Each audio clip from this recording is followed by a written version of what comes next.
Hello students, welcome back to the channel. Death of partner के video lecture number 7 में आपका स्वागत है। आज के इस वीडियो में हम डेथ ऑफ पार्टनर में रिलेटेड टू गुडविल जो कुछ भी ट्रीटमेंट होते हैं उससे रिलेटेड सारी के सारी इन्फॉर्मेशन देखने वाले, कौन सी जर्नल एंट्रीज होंगी, क्या आने, सारे के सारे हम चेकआउट करने वाले। जैसे कि पहले आप स्क्रीन के ऊपर देख सकते हो, ये एडमिशन से रिलेटेड है। इससे पहले हमने एडमिशन से रिलेटेड गुडविल के ऊपर बेसिक वीडियो बनाया था, उस वीडियो की लिंक डिस्क्रिप्शन में। हर एक एंट्री को हमने कोड दिया था A1, A2, A3, B1, B2। अगर आपको ये समझना चाहते हैं, अगर एडमिशन का गुडविल आप परफेक्ट करना चाहते हो तो मैं आप सारे 12th स्टैंडर्ड्स के स्टूडेंट्स से रिक्वेस्ट करता हूँ कि वो वीडियो एक बार देख लीजिए, उसकी लिंक डिस्क्रिप्शन में। विदाउट वेस्टिंग एनी टाइम आज का वीडियो हम स्टार्ट करेंगे। आज की इस वीडियो में हम डेथ ऑफ पार्टनर में गुडविल से रिलेटेड जो कुछ भी ट्रीटमेंट होती है तो उसके रिगार्डिंग हम सारी की सारी इन्फॉर्मेशन देखने वाले हैं। मैं आपसे रिक्वेस्ट करता हूँ कि ये वीडियो ध्यान से देखना। वीडियो में जो कुछ भी जनरल इंटरेस्ट में बताने वाला हूँ वो नोट डाउन करने का है। डेथ ऑफ पार्टनर में जो कुछ भी गुडविल से रिलेटेड एंट्रीज होंगे उससे हम कोड वाइज समझेंगे, D1, D2, D3। हर एक एंट्री को हम एक कोड देंगे और कोड के माध्यम से एंट्री समझेंगे। So without wasting any time आज का वीडियो हम स्टार्ट करते हैं। सबसे पहले देखिए ये एंट्रीज। डेथ ऑफ पार्टनर में गुडविल से रिलेटेड केस नंबर फर्स्ट आता है जिसे हम कोड वर्ड देने वाले D1। अब इस केस में क्या होता है कि जितना भी बिजनेस का goodwill death in case of death of partner में जितना भी डिसीट्स पार्टनर का शेयर गुडविल में होता है वो रेज किया होता है। मतलब deceased partner share in goodwill is raised, मतलब उस पार्टनर मरने के बाद सिर्फ उसी पार्टनर का शेयर गुडविल में रेज किया जाता है। और होता क्या है कि कोई भी पार्टनर बिजनेस में काम करते समय अपना 100% देता है। किसी भी पार्टनरशिप फर्म में जितना प्रॉफिट ए पार्टनर का हार्डवर्क से होता है उतना ही प्रॉफिट बी से होता है, उतना ही प्रॉफिट सी से होता है। यानी कि कोई भी पार्टनरशिप फर्म बिल्ड करते समय तीनों ही पार्टनर्स का हिस्सा या तीन ही पार्टनर्स की मेहनत उस बिजनेस में होते हैं। और इसी सिचुएशन में किसी पार्टनर की मौत हो जाती है तो उस पार्टनर ने बिजनेस से रिलेटेड जो कुछ भी वर्क किया था या जो कुछ भी एक्स्ट्रा एफर्ट्स उसने दिए थे उस एफर्ट्स के लिए बिजनेस उसे उसके मरने के बाद उसके अकाउंट्स में या उसके एग्जीक्यूटर को उसका हिस्सा दे देता है। तो इसीलिए समटाइम्स पार्टनर मरने के बाद उसका हिस्से का गुडविल रेज किया जाता है जिसे हम शॉर्ट कोड में बोलेंगे D1। उसकी एंट्री क्या होगी? Goodwill account DR2 deceased partner capital account CR, यानी कि उसके गुडविल का हिस्सा उसे दिया जाता है और बिजनेस में से गुडविल रेज्ड होता है। अब बिजनेस में से गुडविल रेज्ड होने वाला है इसलिए एसेट अकाउंट डेबिटेड होगा और वो गुडविल की अमाउंट डिसीट्स पार्टनर के अकाउंट में जाने वाली, इसलिए डिसीट्स पार्टनर का अकाउंट क्या होगा? क्रेडिटेड होगा। अब ध्यान से सुनना, जब कभी भी डेथ ऑफ पार्टनर में किसी पार्टनर का डिसीट्स पार्टनर का गुडविल रेज्ड होता है तो जितना आपने ये नोट अच्छी तरीके से लिख लीजिए। इन case of death of partner में डिसीट्स पार्टनर का गुडविल अगर रेज्ड हुआ तो जितना गुडविल रेज्ड हुआ उतनी अमाउंट आपको बैलेंस शीट के एसेट साइड में दिखानी पड़ेगी। क्यों बैलेंस शीट के एसेट साइड में दिखानी पड़ेगी? गुडविल अकाउंट रेज किया यानी कि increase in the value of increase in asset हुआ। अब गुडविल अकाउंट डेबिटेड होने वाला है तो गुडविल अकाउंट क्रेडिटेड तो नहीं होगा, इसलिए गुडविल अकाउंट क्लोज करने के बाद वो गुडविल अकाउंट की दूसरी पोस्टिंग बैलेंस शीट के एसेट साइड में आपको करनी पड़ेगी। In short, death of partner में अगर डिसीट्स पार्टनर का गुडविल में का शेयर अगर आप रेज करते हो तो आपको एंट्री करनी पड़ेगी goodwill account DR2 deceased partner capital account CR। अब ये क्वेश्चन एग्जाम में कैसे आएगा या कैसे पहचाने कि डेथ ऑफ पार्टनर में उस क्वेश्चन में D1 है या D2 है या D3 है। अब ये क्वेश्चन देखिए, ये आपके बुक में का क्वेश्चन नंबर फर्स्ट है। अब ध्यान से देखना, इस क्वेश्चन में क्या बोला है कि रेखा, मेनका एंड मुक्ता ये तीन पार्टनर्स है और इन तीन पार्टनर्स में से मुक्ता की मौत हो गई है और गुडविल से रिलेटेड एडजस्टमेंट नंबर 4 में देखिए गुडविल से रिलेटेड क्या बोला है? हर share of goodwill should be calculated at 3 years of purchase of average profit of last 4 years। मतलब हर शेयर ऑफ गुडविल, मतलब सारे पार्टनर्स का नहीं, सिर्फ मुक्ता का गुडविल का शेयर आपको कैलकुलेट करना है। इसका मतलब वो मुक्ता का गुडविल कैलकुलेट करने के बाद जितना भी गुडविल आएगा मुक्ता को आपको देना पड़ेगा, सारे पार्टनर्स को नहीं, सिर्फ मुक्ता को देना पड़ेगा। अब इस वीडियो में मैं आपको गुडविल से रिलेटेड एडजस्टमेंट्स एंड पोस्टिंग्स या कौन से कैटेगरी में गुडविल आता है वो बताऊंगा। इस वीडियो का नेक्स्ट पार्ट कल आएगा। कल के वीडियो में यानी कि लेक्चर नंबर 8 में मैं आपको गुडविल कैसे कैलकुलेट करते हैं ये बताऊंगा। आज के वीडियो में सिर्फ बताऊंगा कि कौन से सिचुएशन में गुडविल के एडजस्टमेंट्स आते हैं और कल के वीडियो में बताऊंगा हर एक सिचुएशन में गुडविल कैसे कैलकुलेट करते हैं। क्लियर? इस सिचुएशन में मैंने आपको क्या बताया कि समटाइम्स डेथ ऑफ पार्टनर में डिसीड्स पार्टनर का गुडविल रेज्ड होता है। अगर डिसीड्स पार्टनर का गुडविल रेज्ड हुआ तो आपको एंट्री करनी पड़ेगी goodwill account DR to deceased partner capital account CR।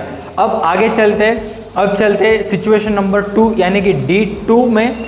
अब इस सिचुएशन में क्या होता है कि सारे के सारे पार्टनर्स का गुडविल रेज्ड होता है। क्यों रेज्ड होता है, ध्यान से सुनना। समटाइम्स होता क्या है, कोई भी पार्टनर मर जाने के बाद वो जो सर्वाइविंग पार्टनर्स होते हैं वो उसी नाम से बिजनेस कंटिन्यू नहीं करते, बिजनेस का नाम चेंज कर देते। एक बात ध्यान से सुनिए, बिजनेस बंद कर देना या वही बिजनेस दूसरे नाम से चलाना, इन दोनों में बहुत फर्क होता है। अब समटाइम्स किसी भी पार्टनर की मौत होने के बाद जो सर्वाइविंग पार्टनर्स होते हैं वो ऐसे डिसाइड करते हैं हम सेम बिजनेस करेंगे लेकिन बिजनेस का नाम सिर्फ चेंज करेंगे।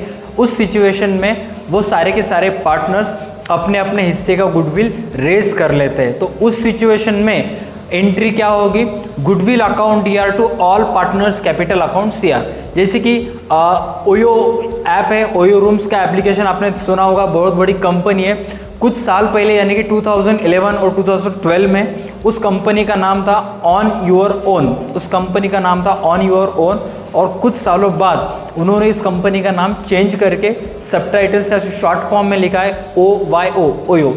इस सिचुएशन में वो पार्टनर्स क्या करते हैं, अपने अपने हिस्से का गुडविल रेज कर लेते हैं। इस वक्त एंट्री क्या होगी, गुडविल अकाउंट्स DR, ध्यान से सुना, एंट्री क्या होगी, goodwill accounts DR to all partners capital account CR। ये सबसे इंपॉर्टेंट एंट्री है। एंट्री क्या होगी, goodwill account DR to all partners capital account CR। D1 में हमने क्या किया था, सिर्फ डिसीड्स पार्टनर का गुडविल रेज्ड किया था।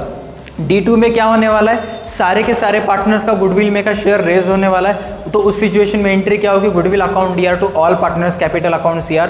मराठी मीडियमचे स्टुडंट्स तुमच्यासाठी एक छोटीशी टिप आहे, ती लिहून घ्या। ह्याच्याशी रिलेटेड डिस्कशन आपण उद्या लाइव क्लासमध्ये करूया, ठीक है। इससे रिलेटेड क्वेश्चन एग्जाम में कैसे आएगा ये आप देखिए।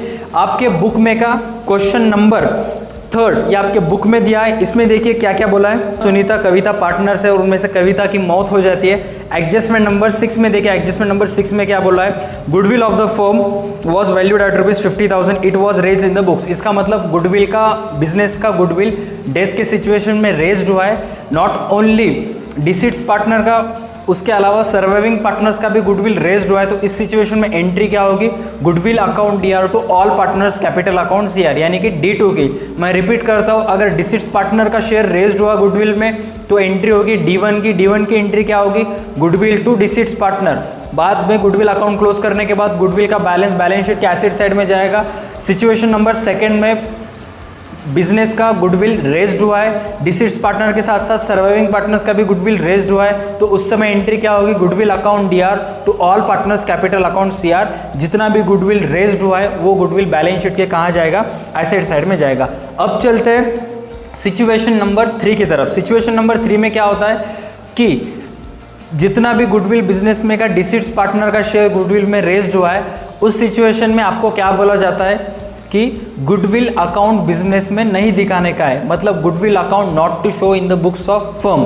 अब उस सिचुएशन में आपको क्या करना पड़ेगा कि डिसीड्स पार्टनर का जितना भी गुडविल होगा, ध्यान से सुनना, सिचुएशन नंबर 3 यानी कि D3, जहाँ पे मैक्सिमम स्टूडेंट्स का गलत हो जाता है। सिचुएशन नंबर 3 में क्या होने वाला है कि डिसीड्स पार्टनर का शेयर रेज्ड होने वाला है और आपको बोला जाता है कि गुडविल अकाउंट बिजनेस में शो नहीं करना है, goodwill accounts not to shown in the books of firm.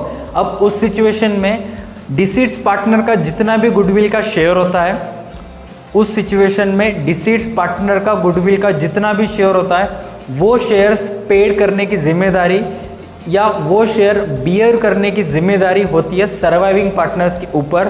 तो अगर डिसीड्स पार्टनर का शेयर 3000 है और वो 3000 गुडविल कौन पेड करेगा, सर्वाइविंग पार्टनर्स। तो उस सिचुएशन में वो जो 3000 होते हैं वो सर्वाइविंग पार्टनर्स आपस में उनके रेशो से डिस्ट्रीब्यूट कर देते और उसकी एंट्री क्या होगी, surviving partners capital account DR। जी हाँ, उसकी एंट्री क्या होगी, surviving partners capital account DR to deceased partner capital account CR। उसकी एंट्री क्या होगी, surviving partners capital account DR to deceased partner capital account CR। अब ये कौन से रेशियो से डिस्ट्रीब्यूट करते हैं, कैसे डिस्ट्रीब्यूट करते हैं, इससे रिलेटेड सारी इन्फॉर्मेशन इस वीडियो के नेक्स्ट पार्ट में आने वाली है, जो कि कल आएगा नेक्स्ट पार्ट। मैं आपसे रिक्वेस्ट करता हूँ कि ये वीडियो बार बार देखिए, क्योंकि डेथ ऑफ पार्टनर का सबसे इम्पोर्टेंट वीडियो है। इस वीडियो में अगर आप जो कुछ भी मैं आपको बातें बताऊंगा वो अगर आपने क्रैक कर ली तो मैक्सिमम 85% ऑफ डेथ इसी वीडियो में कंप्लीट हो जाएगा। बस 15% कब हो जाएगा? जब अकाउंटिंग प्रोसीजर आप सीख जाओगे। ठीक है, अकाउंटिंग प्रोसीजर मतलब कौन सा अकाउंट क्लोज करने के बाद बैलेंस कहाँ जाएगा, क्या नहीं वगैरह वगैरह। ठीक है, अब इस सिचुएशन में यानी कि D3 के सिचुएशन में एग्जाम में क्वेश्चंस कैसे आते हैं क्या नहीं, इसका एक छोटा सा एग्जांपल मैं आपको अभी बताऊंगा। ये प्रॉब्लम आपके बुक में का है, प्रॉब्लम नंबर 2, इलस्ट्रेशन नंबर 2। इस प्रॉब्लम में देखिए क्या बोला है, राकेश, महेश एंड मुकेश बिजनेस के पार्टनर्स है और उन पार्टनर्स में से मुकेश की डेथ हो जाती है और एडजस्टमेंट नंबर 2 में देखिए क्या बोला, एडजस्टमेंट नंबर 3 में goodwill of the firm valued at 2 times the average profit of last 5 years। ये कैलकुलेशन है, ये मैं आपको कल के वीडियोस में बताऊंगा। सामने क्या लिखा है, no goodwill account to be shown in the books. और गुडविल अकाउंट बिजनेस में प्रिपेयर नहीं करने का है। इस सिचुएशन में डिसीड्स पार्टनर का गुडविल सर्वाइविंग पार्टनर्स को बियर करना पड़ेगा, जो कि उनके लिए एक्सपेंसेस है। तो एंट्री क्या होगी, surviving partners capital account DR to deceased partner capital account CR। अब इस प्रॉब्लम में डिसीड्स पार्टनर कौन है, मुकेश, सर्वाइविंग पार्टनर्स कौन है, राकेश और महेश। तो राकेश और मुकेश को वो गुडविल देना पड़ेगा। तो इस प्रॉब्लम में जनरल एंट्री क्या होगी, Rakesh capital account DR, Mahesh capital account DR to Mukesh capital account CR। अब कौन से पार्टनर्स को कितना गुडविल जाएगा क्या नहीं, ये हम आने वाले वीडियोस में देखेंगे। मैं आपसे रिक्वेस्ट करता हूँ कि ये जो गुडविल मैंने इस वीडियो में बताए थे ये सबसे इम्पॉर्टेंट है। D1, D2, D3 ये आपको कंपलसरी आना चाहिए। ठीक है, तो आई होप गाइज आपको ये वीडियो समझ में आया होगा। सारे के सारे एंट्रीज आपने एक बार देख लिए होंगे। और एक बार वीडियो के एंड में मैं एक शॉर्ट में रिवीजन करता हूँ। देखिए आज के इस वीडियो में हमने D1, D2, D3 के सारे एंट्रीज एक बार रिवाइज कर लिए। D1 की एंट्रीज क्या होगी, goodwill account DR to deceased partner capital account CR। Goodwill account close करने के बाद दूसरी पोस्टिंग कहाँ भी जाएगी, बैलेंस शीट के एसेट साइड में। नेक्स्ट D2 की एंट्री क्या होगी, goodwill account DR to all partners capital account CR। Goodwill account close करने के बाद दूसरी पोस्टिंग जाएगी बैलेंस शीट के एसेट साइड में। और लास्ट में D3 की एंट्री क्या होगी, surviving partners capital account DR to deceased partner capital account CR। इस वीडियो के एंड में मैं आपको 3 क्वेश्चंस दूंगा, वो 3 क्वेश्चंस आप ध्यान से देखिए और उस क्वेश्चन में गुडविल D1 है, D2 है या D3 है, ये इसका आंसर आप फाइंड आउट कीजिए। फाइंड आउट करने के बाद उस क्वेश्चंस का आंसर आप इस वीडियो के कमेंट सेक्शन में कीजिए। That's it for today's video. तब तक के लिए देखते रहे हमारे YouTube channel D2 Academy। Stay connected.